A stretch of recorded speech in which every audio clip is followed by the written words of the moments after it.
Hello students, this is Sriram info all India government jobs అండి. మన ఛానల్లో పర్మనెంట్ గవర్నమెంట్ జాబ్స్ మాత్రమే పోస్ట్ చేయడం జరుగుతుందండి. కాంట్రాక్ట్ బేస్డ్ కానీ అవుట్ సోర్సింగ్ జాబ్స్ అయితే మన ఛానల్లో ఉండవు. ఓన్లీ పర్మనెంట్ గవర్నమెంట్ జాబ్స్ మాత్రమే పోస్ట్ చేస్తాము. మన ఛానల్ ఇంకా ఎవరైనా సబ్స్క్రైబ్ చేసుకోకపోతే సబ్స్క్రైబ్ చేసుకొని బెల్ ఐకాన్ ఆన్ చేసుకొని పెట్టుకోండి. నా ప్రతి అప్డేట్ అనేది మీకు నోటిఫికేషన్ ద్వారా వస్తుంది. అలాగే మీకు వాట్సాప్ ఉంటే వాట్సాప్ ఛానల్లో జాయిన్ అవ్వండి. టెలిగ్రామ్ ఉంటే టెలిగ్రామ్ ఛానల్లో జాయిన్ అవ్వండి. జాయిన్ అయినట్టయితే మీకు exam dates, result dates, previous question papers, job information అనేది మీకు ప్రొవైడ్ చేయడం జరుగుతుంది. ఛానల్లో జాయిన్ అవ్వడానికి డిస్క్రిప్షన్లో నేనైతే లింక్స్ అనేవి ప్రొవైడ్ చేశాను. ఆ లింక్ ద్వారా మీరైతే ఛానల్లో అయితే జాయిన్ అవ్వచ్చు. హలో స్టూడెంట్స్, ఇప్పుడు మనకు వచ్చేసి national institute of technology Warangal నుంచి మనకి చాలా మంచి పర్మనెంట్ సెంట్రల్ గవర్నమెంట్ జాబ్స్ అయితే రిలీజ్ అయ్యాయండి. బోత్ మెయిల్ అండ్ ఫీమేల్ ఎవరైనా సరే అప్లై చేసుకోవచ్చు. అన్నీ కూడా పర్మనెంట్ బేస్డ్ జాబ్స్ మాట. ఏవి కాంట్రాక్ట్ బేస్డ్ కానీ అవుట్ సోర్సింగ్ జాబ్స్ ఏమీ కావు. అన్ని permanent central government jobs.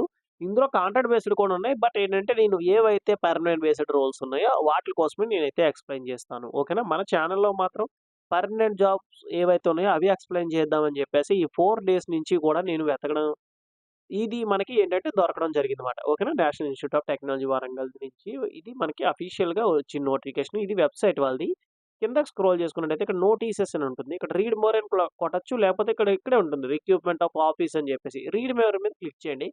Click చేసినట్టయితే మీకు పేజ్ వచ్చేసి ఇలా వస్తుంది. ఇక్కడ చూడొచ్చు recruitment of officers and non academic staff on direct recruitment అంటే పర్మనెంట్ బేస్డ్ జాబ్స్. అలాగే డిప్యూటేషన్ అంటే కాంట్రాక్ట్ బేస్డ్ జాబ్స్. రెండిట్లో కూడా రిలీజ్ చేశారు.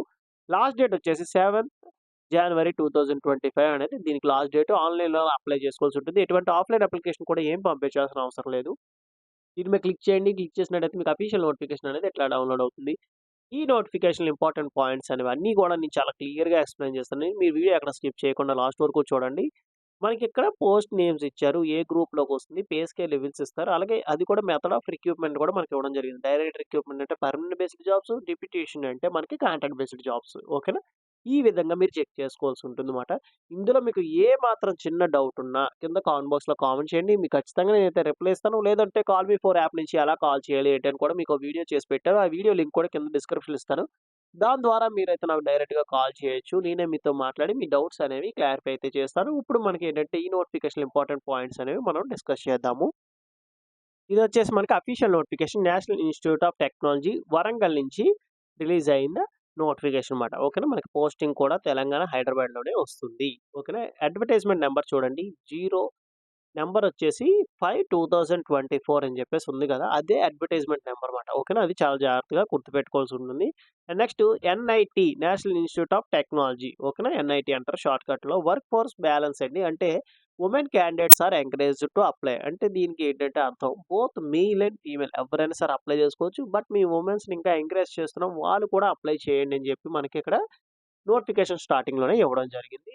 డేట్ ఆఫ్ పబ్లిషన్ వచ్చేసి 29th నవంబర్ 2024 అయితే మనకి రిలీజ్ చేశారు. ఆన్‌లైన్ అప్లికేషన్ వచ్చేసి 30 నవంబర్ 2024 అయితే స్టార్ట్ అయింది. క్లోజింగ్ డేట్ మనం చూసుకున్నట్టయితే 7th జనవరి 2025 అయితే మనకి క్లోజ్ అవుతుంది. ఈలోపు మనం ఆన్‌లైన్‌లో అప్లై చేసుకోవాల్సి ఉంటుంది. Online applications are invited for eligible Indian citizen. Indian citizen అయితే సరిపోతుంది. ఎవరైనా సరే అప్లై చేసుకోవచ్చు through direct recruitment and deputation. అంటే షార్ట్ టర్మ్ కాంట్రాక్ట్ బేస్డ్ అన్నమాట. ఈ డిప్యుటేషన్ అనేది షార్ట్ టర్మ్. ఇది నేను ఎక్స్‌ప్లెయిన్ చేయను. ఓన్లీ డైరెక్ట్ బేస్డ్ ఏవైతే ఉన్నాయో వాటిని మాత్రమే ఎక్స్‌ప్లెయిన్ చేస్తాను. ఇక్కడ మనకి వెబ్‌సైట్ ఇచ్చారు కదా! ఈ వెబ్‌సైట్ లింక్స్ కూడా నేను కింద డిస్క్రిప్షన్ ఇస్తాను. దాని ద్వారా మీరైతే అప్లై చేసుకోవచ్చు. ఇందులో మనకి వేకెన్సీస్ చూసుకున్నట్టయితే ఫస్ట్ 2 కూడా డైరెక్ట్ రిక్రూట్‌మెంట్ బేసిస్ కింద తీస్తున్నారు. Principal and ex principal students activity and sports అని చెప్పేసి ఉంది కదా! వీటికి higher education qualification and experience కూడా అడిగారన్నమాట. ఈ 2 కాకుండా రిమైనింగ్ ఏవైతే ఉన్నాయో మనం ఇక్కడ చూసుకున్నట్టయితే junior engineer, library and information assistant, students activity అని చెప్పేసి, అలాగే senior assistant, junior assistant, office attendant, lab attendant ఈ అన్ని పోస్టులు కూడా నేను ఎక్స్‌ప్లెయిన్ చేస్తానన్నమాట. ఓకేనా? ఇవన్నీ కూడా డైరెక్ట్ రిక్రూట్‌మెంట్ బేసిస్ కింద రిక్రూట్ చేస్తున్నారు. ఏవైతే ఇక్కడ ఉన్నాయో డిప్యూటేషన్ అని చెప్పేసి ఇవి మాత్రం నేను ఎక్స్‌ప్లెయిన్ చేయనండి. ఎందుకంటే ఇవి కాంట్రాక్ట్ బేస్డ్ మాట. ఓకేనా? ఇవి పర్మనెంట్ రోల్స్ కావు. కాంట్రాక్ట్ బేస్డ్ రోల్స్ కింద వీళ్ళైతే రిక్రూట్ చేస్తున్నారు. ఇప్పుడు మనకి పోస్ట్ వైస్‌గా ఎడ్యుకేషన్ క్వాలిఫికేషన్ అయితే ఇవ్వడం జరిగింది. ఇప్పుడు మనం అది చూద్దాము. ఇప్పుడొచ్చేసి మనకి ఫస్ట్ సూపరింటెండెంట్ అండి. పోస్ట్ కూడా చూడండి NITLL 524 SUPDT అంటే సూపరింటెండెంట్ మాట. మీకేమైనా డౌట్స్ వచ్చినప్పుడు పోస్ట్ కోడ్ మెన్షన్ చేసి రిలవెంట్‌గా మీరు డౌట్ అనేది అడగండి. నాకు క్లియర్‌గా అర్థమవుతది. నేను కూడా మీకు క్లియర్‌గా చెప్పగలుగుతాను. ఓకేనా? దీనికి పే స్కేల్ చూసుకున్నట్టయితే ఇనీషియల్‌గా 35,400 అనేది బేసిక్ సాలరీ వస్తుంది. దాంతో పాటుగా మీకు DA అలవెన్సెస్ అనేవి అన్నీ యాడ్ చేసుకొని 60,000 పర్ మంత్ అయితే మీకు వస్తుందండి. దీంట్లో మనకి వేకెన్సీస్ చూసుకున్నట్టయితే ఓపెన్ కేటగిరీకొచ్చేసి 3, ఓబీసీ వాళ్ళకొచ్చేసి 1, ఈడబ్ల్యూఎస్ వాళ్ళకొచ్చేసి 1 పోస్ట్ అయితే రిలీజ్ చేశారు. ఇక్కడ ఓపెన్ కేటగిరీకి 3 ఇచ్చారు కాబట్టి ఏ క్యాస్ట్ వాళ్ళైనా సరే దీనికి అప్లై చేసుకోవచ్చు. మెథడ్ ఆఫ్ రిక్రూట్‌మెంట్ మనం చూసుకున్నట్టయితే డైరెక్ట్ రిక్రూట్‌మెంట్ బేసిస్ కింద ఇదైతే రిక్రూట్ చేస్తున్నారు. ఏజ్ లిమిట్ వచ్చేసి 18 ఇయర్స్ నుంచి 30 ఇయర్స్ ఉన్న వాళ్ళ వరకు ఎవరైనా సరే దీనికి అప్లై చేసుకోవచ్చు. ఎడ్యుకేషన్ క్వాలిఫికేషన్ చూసుకున్నట్టయితే first class bachelor of degree or it's equivalent institute in any discipline. అంటే ఏంటంటే బీఈ గాని, బీటెక్ గాని, బీఎస్సీ గాని, బీకామ్ గాని, లేదంటే సీఏ గాని ఎనీ డిగ్రీ అండి. ఏ డిగ్రీ అయినా పర్వాలేదు. డిగ్రీ కంప్లీట్ అయితే చాలు. దీనికి మీరు అప్లై చేసుకోవచ్చు. ఎటువంటి ఎక్స్‌పీరియన్స్ కూడా ఏమీ అవసరం లేదు. కంప్యూటర్ నాలెడ్జ్ అనేది మీకుంటే సరిపోతుంది. దీనికి రిలవెంట్‌గా సర్టిఫికేట్ కూడా ఏం అవసరం లేదు. సర్టిఫికేట్ ఉంటే మీకు ఇంకా ప్రిఫరెన్స్ అనేది ఎక్కువగా ఉంటుంది. ఓకే. అండ్ నెక్స్ట్ వచ్చేసి జూనియర్ ఇంజినీర్. దీనికి కూడా పోస్ట్ కోడ్ అనేది ఉంటుంది. ప్రతి దానికి కూడా పోస్ట్ కోడ్ ఉంటుంది. లాస్ట్‌లో చూడండి జేఈ అనేది మారుతుందన్నమాట. ఓకేనా? పోస్ట్ కోడ్‌గా. దీనికి కూడా సాలరీ అనేది సేమ్ సాలరీ అండి. రెండో వచ్చేసి ఓపెన్ కేటగిరీకి పోస్ట్ అయితే ఇవ్వడం జరిగింది. అంటే ఏ క్యాస్ట్ వాళ్ళైనా దీనికి అప్లై చేసుకోవచ్చు. ఒకటి ఈడబ్ల్యూఎస్ వాళ్ళకైతే ఇవ్వడం జరిగింది. డైరెక్ట్ రిక్రూట్‌మెంట్ బేసిస్ కింద రిక్రూట్ చేస్తున్నారు. దీనికి కూడా ఏజ్ లిమిట్ అనేది 18 ఇయర్స్ నుంచి 30 ఇయర్స్ ఉన్న వరకు ఎవ్వరైనా సరే దీనికి అప్లై చేసుకోవచ్చు. దీనికి ఎడ్యుకేషన్ క్వాలిఫికేషన్ వచ్చేసి డిప్లొమాలో ఎవరైతే సివిల్ అండ్ ఎలక్ట్రికల్ ఇంజినీరింగ్ చేసినోళ్ళు అంటే civil department and triple E students ఎవరైతే ఉంటారో వాళ్ళు ఎవ్వరైనా సరే దీనికి అప్లై చేసుకోవచ్చు. కంప్యూటర్ నాలెడ్జ్ ఉంటే సరిపోతుంది. అండ్ నెక్స్ట్ ఇంటర్ చేసిన తర్వాత బీఈ, బీటెక్ చేసినోళ్ళు ఉంటారు కదా! వాళ్ళు కూడా అప్లై చేసుకోవచ్చు. ఇక్కడ చూడండి BE, BTech in civil or triple E students electrical engineering చేసినోళ్ళు ఎవరైనా అప్లై చేసుకోవచ్చు. ఓకేనా? 10థ్ తర్వాత డిప్లొమా చేసినా అప్లై చేసుకోవచ్చు. 10థ్ తర్వాత ఇంటర్ చేసి డిప్లొమా చేసిన వాళ్ళు కూడా 10థ్ తర్వాత ఇంటర్ తర్వాత బీటెక్ చేసిన వాళ్ళు కూడా దీనికి అప్లై చేసుకోవచ్చు. నెక్స్ట్ వచ్చేసి లైబ్రరీ అండ్ ఇన్ఫర్మేషన్ అసిస్టెంట్‌కి చూసుకున్నట్టయితే ఎడ్యుకేషన్ క్వాలిఫికేషన్ చూడండి. ఇదన్నీ కూడా సేమేనండి. పోస్ట్ కోడ్ అనేది లాస్ట్‌లో మారుతుంది ఎల్ఐ అని. Salary same direct recruitment basis. అలాగే మనకి ఏజ్ లిమిట్ కూడా సేమేనండి. దీనికి ఎడ్యుకేషన్ క్వాలిఫికేషన్ వచ్చేసి బ్యాచిలర్ ఆఫ్ డిగ్రీ ఇన్ సైన్స్‌లో ఆర్ట్స్ అండ్ కామర్స్ ఎవరైతే చేసిన వాళ్ళు ఉంటారో ఈ స్ట్రీమ్స్ వాళ్ళు దీనికి అప్లై చేసుకోవాల్సి ఉంటుంది. ఓకేనా? Bachelor of degree in science గాని, ఆర్ట్స్ గాని లేదంటే కామర్స్ గాని. ఈ స్ట్రీమ్స్ అయితే ఎవరైతే చేసినవంటారో వాళ్ళు మాత్రమే అప్లై చేసుకోవడానికి అవుతుంది. అండ్ నెక్స్ట్ వచ్చేసి సీనియర్ అసిస్టెంట్. దీనికి పోస్ట్ కూడా లాస్ట్‌లో ఎస్ఏ ఉంటుంది. దీనికి సాలరీ వచ్చేసి 25,500 అనేది ఇనీషియల్‌గా బేసిక్ సాలరీ ఇస్తున్నారు. గ్రాస్ సాలరీ మీకు 45,000 వరకు వస్తుంది పర్ మంత్ సాలరీ. ఇది వచ్చేసి వేకెన్సీస్ ఎలా డివైడ్ చేస్తారో చూసుకోవాల్సి ఉంటుంది. ఓకేనా? ఓపెన్ కేటగిరీకి 5, ఓబీసీ వాళ్ళకి 2, ఎస్సీ వాళ్ళకి వచ్చేసి 1. ఓకేనా? ఈ విధంగా మీరు చెక్ చేసుకోవాల్సి ఉంటుంది. డైరెక్ట్ రిక్రూట్‌మెంట్ బేసిస్ 18 ఇయర్స్ నుంచి 33 ఇయర్స్ ఉన్న వాళ్ళ వరకు ఎవరైనా సరే దీనికి అప్లై చేసుకోవచ్చు. దీనికి ఎడ్యుకేషన్ క్వాలిఫికేషన్ వచ్చేసి senior secondary 10+2 from recognised university అని చెప్పి ఇవ్వడం జరిగింది. అంటే ఎవరైతే 10థ్ తర్వాత ఇంటర్ చేసిన వాళ్ళు ఉంటారో ఎనీ బ్రాంచ్ ఇంటర్‌లో ఎంపీసీ గాని, బైపీసీ గాని, వొకేషనల్ కోర్స్ గాని ఎవ్వరైనా సరే దీనికి అప్లై చేసుకోవచ్చు. దీనికి స్కిల్ టెస్ట్ అయితే ఉంటుంది. 35 వర్డ్స్ పర్ మినిట్ మీరైతే టైప్ చేయాల్సి ఉంటుంది. నెక్స్ట్ వచ్చేసి జూనియర్ అసిస్టెంట్ అండి. దీనికి పోస్ట్ కోడ్ జేఏ అని ఉంటుంది లాస్ట్‌లో.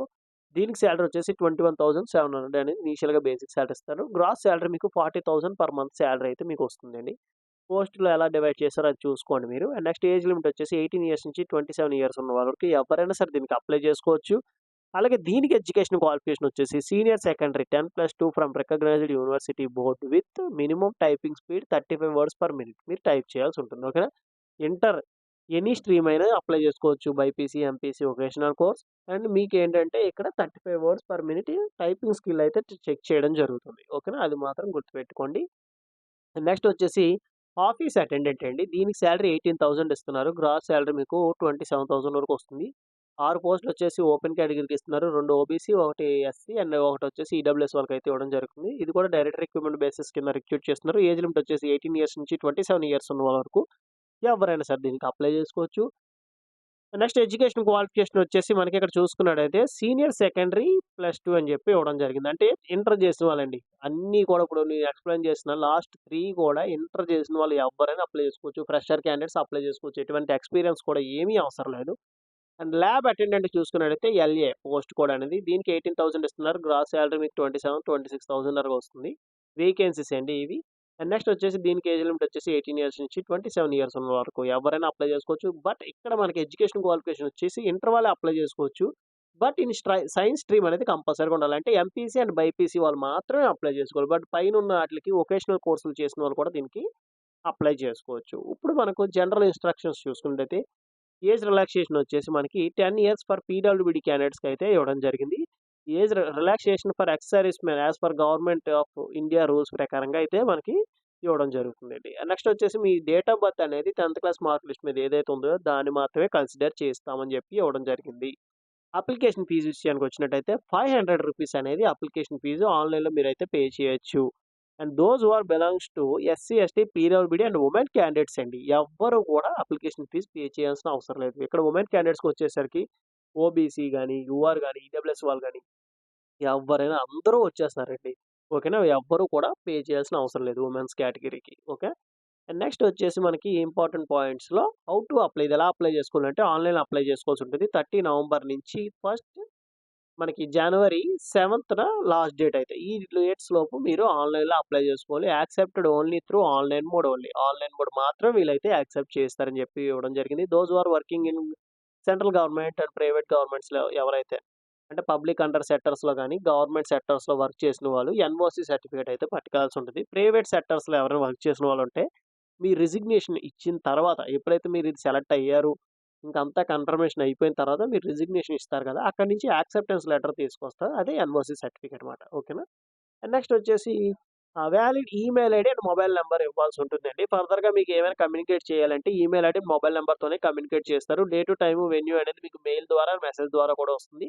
ఫోటో సిగ్నేచర్ అప్‌లోడ్ చేయాల్సి ఉంటుంది. ఏవైనా టెక్నికల్ సపోర్ట్ ఏమైనా కావాలంటే ఇక్కడ ఒక మెయిల్ ఐడీ ఇచ్చారు కదా! మీకు ఏదైతే ఎర్రర్ వచ్చిందో దాన్ని స్క్రీన్‌షాట్ తీయండి. ఓకేనా? ఇప్పుడు ఇది టెక్నికల్ ఎర్రర్ అనుకోండి. ఇది మొత్తం స్క్రీన్‌షాట్ తీయండి. స్క్రీన్‌షాట్ తీసి మీరేం చేస్తారంటే వాళ్ళిచ్చిన మెయిల్ ఐడీకి మీరు మెయిల్ చేయాలి. ఓకేనా? ఇక్కడ మెయిల్ ఇచ్చారు కదా! ఈ మెయిల్ ఐడీకి స్క్రీన్‌షాట్ ఇలా మెయిల్ చేసి రాయండి. ఏం ప్రాబ్లమ్ వచ్చింది ఏంటని చెప్పి వాళ్ళు కంపల్సరీగా రిప్లై ఇస్తారు. లేదనుకుంటే కాల్ మీ ఫర్ యాప్ నుంచి నాకు కాల్ చేసినా సరే మీ డౌట్స్ అనేవి నేను క్లారిఫై అయితే చేస్తాను. డాక్యుమెంట్ వెరిఫికేషన్‌కి ఏ డాక్యుమెంట్స్ కావాలి ఏంటి అని చెప్పి మనకిక్కడ ఇవ్వడం జరిగింది. ఇవన్నీ ఒకసారి మీరు చదవండి. డౌట్స్ ఉంటే నన్ను అడగండి. నేను ఖచ్చితంగా చెప్తాను. ఇప్పుడు ఇది ఆన్‌లైన్‌లో ఎలా అప్లై చేసుకోవాలో ఏంటో చూద్దాము. కింద ఇచ్చిన డిస్క్రిప్షన్‌లో లింక్ మీద క్లిక్ చేస్తే మీకు పేజ్ వచ్చేసి ఇలా ఓపెన్ అవుతుంది. కిందకి స్క్రోల్ చేసుకొని ఇక్కడ ఆన్‌లైన్ అప్లికేషన్ లింక్ ఉంటుంది. దాని మీద క్లిక్ చేయండి. క్లిక్ చేస్తే మీకు పేజ్ అనేది ఇలా ఓపెన్ అవుతుంది. మీకు కావాలంటే ఈ లింక్ అనేది డైరెక్ట్ ఇచ్చేస్తాను. బట్ కొంతమందికి ఈ లింక్ అనేది ఓపెన్ అవ్వదు. అందుకని మీకు ఏం చేస్తానంటే ఈ లింక్ అనేది ఇస్తాను. ఈ లింక్‌లో మీరు కిందకి ఇక్కడ స్క్రోల్ చేస్తే ఆన్‌లైన్ లింక్ అప్లికేషన్ అని ఉంటుంది. దాని మీద క్లిక్ చేస్తే మీకు ఇలా ఓపెన్ అవుతుంది. ఓకేనా? మీ దగ్గర ఆల్రెడీ లాగిన్ డీటెయిల్స్ ఉన్నట్టయితే యూజర్ నేమ్, పాస్వర్డ్ ఎంటర్ చేసి లాగిన్ చేయండి. లేకపోతే ఇక్కడ క్లిక్ హియర్ న్యూ యూజర్ అని చెప్పేసి ఉంది కదా! న్యూ యూజర్ రిజిస్ట్రేషన్ అని దాని మీద క్లిక్ చేయండి. క్లిక్ చేసినట్టయితే మీకేంటంటే రిజిస్ట్రేషన్ అవ్వడానికి పోర్టల్ అనేది ఓపెన్ అవుతుందన్నమాట. రిక్వైర్డ్ డీటెయిల్స్ అన్నీ కూడా మీరు ఎంటర్ చేయాల్సి ఉంటుంది. ఓకేనా? సర్వర్ కొద్దిగా స్లోగానే ఉంటుంది. మీరేం కంగారు పడద్దు. చూడండి నేను క్లిక్ చేసిన తర్వాత ఇప్పుడు ఓపెన్ అయింది. ఇక్కడ మీ ఫస్ట్ నేమ్, లాస్ట్ నేమ్ ఎలాగైతే మీ 10థ్ క్లాస్ మార్క్ లిస్ట్ మీద ఉందో సేమ్ యాజ్ ఇట్ ఈస్‌గా మీ నేమే అని ఎంటర్ చేయండి. ఈమెయిల్ ఐడీ అండ్ అప్లయింగ్ ఏ పోస్ట్‌కి మీరు అప్లై చేస్తున్నారు ఏంటి అని చెప్పేసి చూసుకోండి. ఓకేనా? సీనియర్ అసిస్టెంట్ అయితే సీనియర్ అసిస్టెంట్, జూనియర్ అసిస్టెంట్ అయితే జూనియర్, ఆఫీస్ అటెండెంటా, ల్యాబ్ అటెండెంటా ఏంటి మీరు ఏ పోస్ట్‌కి అప్లై చేస్తున్నారో దానికి తగ్గట్టుగా మీరు సెలెక్ట్ చేసుకోండి. మీ మొబైల్ నంబర్, పాస్వర్డ్ ఒకటి క్రియేట్ చేసుకొని మీ కేటగిరీ ఏదో సెలెక్ట్ చేసుకోండి. ఓకేనా? ఏ కేటగిరీకి అప్లై చేస్తున్నారని కాదు. మీ కేటగిరీ ఏంటో ఆ కేటగిరీని మీరు అప్లై చేయాల్సి ఉంటుందన్నమాట. నెక్స్ట్ మీరు మెయిల్ అయితే మెయిల్, ఫీమేల్ అయితే ఫీమేల్ ఎంటర్ చేయండి. మీరు ఒకవేళ రిజర్వ్డ్ కేటగిరీకి అయితే మీరిక్కడ చూడండి రిజర్వ్ కేటగిరీకి వచ్చేసి are you applying for UR post అని చెప్పేసి అడుగుతదన్నమాట. మీ రిజర్వేషన్‌లో మీకు ఆల్రెడీ పోస్ట్ ఉంటే నో అని పెట్టండి. ఒకవేళ మీ రిజర్వేషన్‌లో పోస్ట్ లేకపోతే యెస్ అని చెప్పేసి పెట్టాలి. ఓకేనా? అది మీకు చూసుకోండి. నెక్స్ట్ వచ్చేసి పీడబ్ల్యూడీ క్యాండిడేట్స్ యెస్ అయితే యెస్, నో అయితే నో అని పెట్టండి. Next are you NIT staff అంటే మీరు ఆల్రెడీ అక్కడ వర్క్ చేస్తున్న వాళ్ళా? లేకపోతే ఔట్‌సోర్సింగ్‌లో ఏమైనా వర్క్ చేస్తున్నారని చెప్పి అడగడం జరిగింది. అందరూ కూడా నో అని పెట్టండి. ఒకవేళ వర్క్ చేసిన వాళ్ళు ఉంటే యెస్ అని పెట్టేసి వాళ్ళ డీటెయిల్స్ అయితే ఇవ్వాల్సి ఉంటుంది. సబ్మిట్ మీద క్లిక్ చేసినట్టయితే వీళ్ళొక మెయిల్ అయితే పంపిస్తారు. Confirmation mail ID. ఆ మెయిల్‌ని మీరు వెరిఫై చేసుకున్నట్టయితే లాగిన్ డీటెయిల్స్ అనేవి మీకు జనరేట్ అవుతాయి. ఆ డీటెయిల్స్ యూజ్ చేసుకొని మీరు లాగిన్ అయినట్టయితే అప్లికేషన్ ప్రాసెస్ అయితే స్టార్ట్ చేయొచ్చు. ఓకేనా? ఇదేనండి ఈ నోటిఫికేషన్ ఇంపార్టెంట్ పాయింట్స్. అలాగే మనకి రిజిస్ట్రేషన్ ప్రాసెస్ కూడా ఇదే. మీకు ఇంకా ఇందులో ఏమైనా డౌట్స్ ఏమైనా ఉంటే కింద కామెంట్ బాక్స్‌లో కామెంట్ చేయండి. లేదంటే కాల్ మీ ఫర్ యాప్ నుంచి కాల్ చేసినా సరే మీ డౌట్స్ అనేవి నేను క్లారిఫై అయితే చేస్తాను. మీకు ఈ వీడియో నచ్చినట్టయితే లైక్ చేయండి. అలాగే మీ ఫ్రెండ్స్‌తో కూడా షేర్ చేయండి. ఈ ఇన్ఫర్మేషన్ అనేది వాళ్ళకి కూడా యూజ్ అవుతుంది. థాంక్ యూ సో మచ్ అండి for watching video. Keep supporting me.